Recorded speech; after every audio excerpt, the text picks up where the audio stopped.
What's up, you guys? How's it going? So, I hope all's well. Last week, we did the scales. We did the going up and down the scale, 5 fingers, taking your, starting on C. We also did the going up and skipping a note.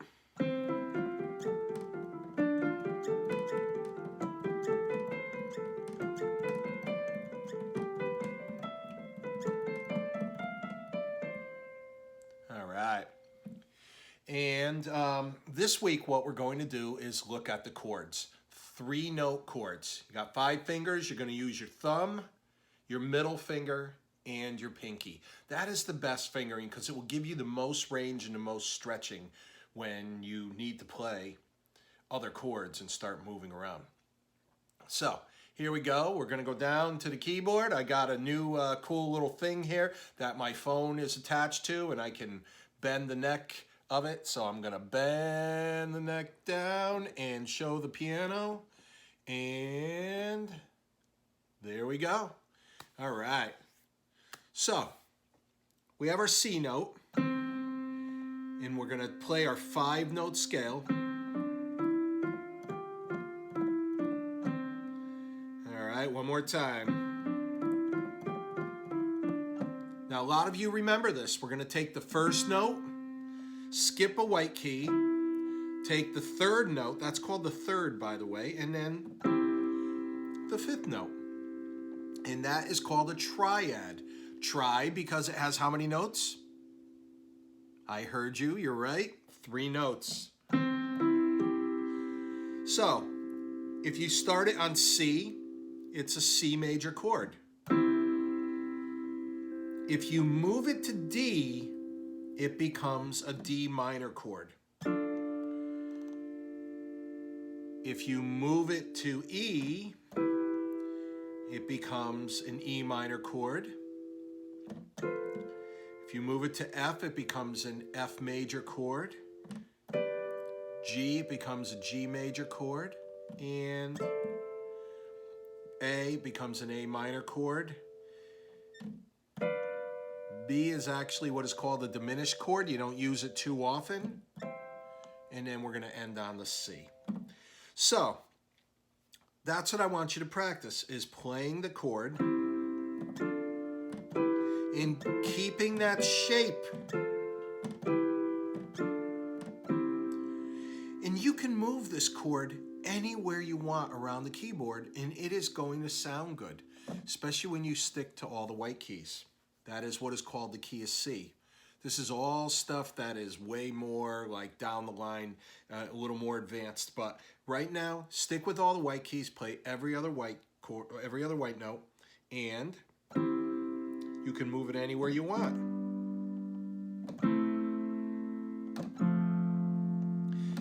Now, I know this is review for a lot of you.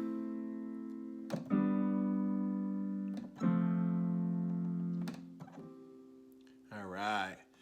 So, it's as simple as that.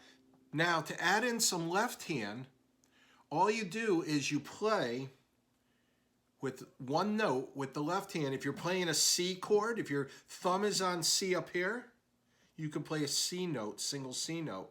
And all of a sudden, you got more of a wider range. Here's just the C chord. Now we add in our bass note.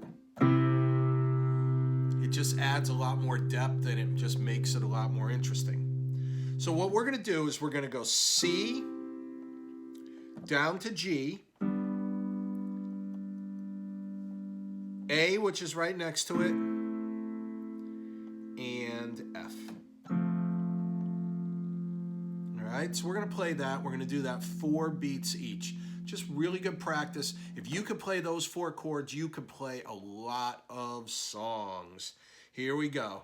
So again, I know this is review for a lot of you, but I'm just putting this out there just to give you something to practice on the piano, get back into the swing of things, and next week we'll add on even more.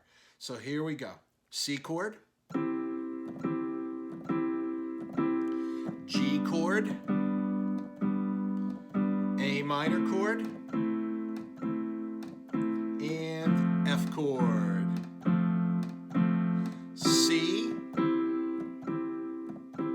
G, A minor, which is right to the right of G, and F is on the other side of G. Now I'm going to add in the left hand.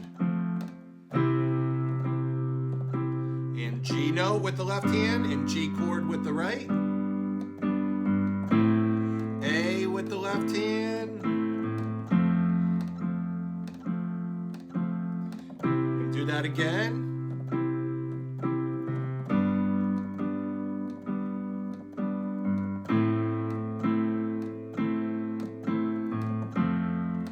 Then you start doing some rhythm between the two hands.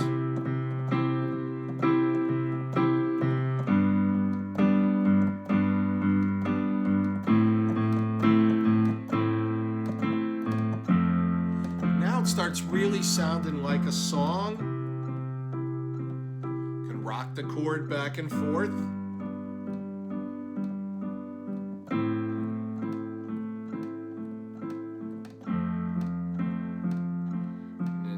Back to the,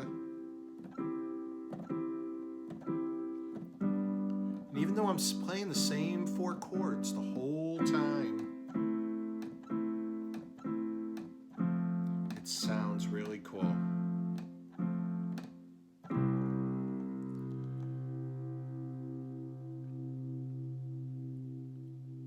So, let me bring this back up here.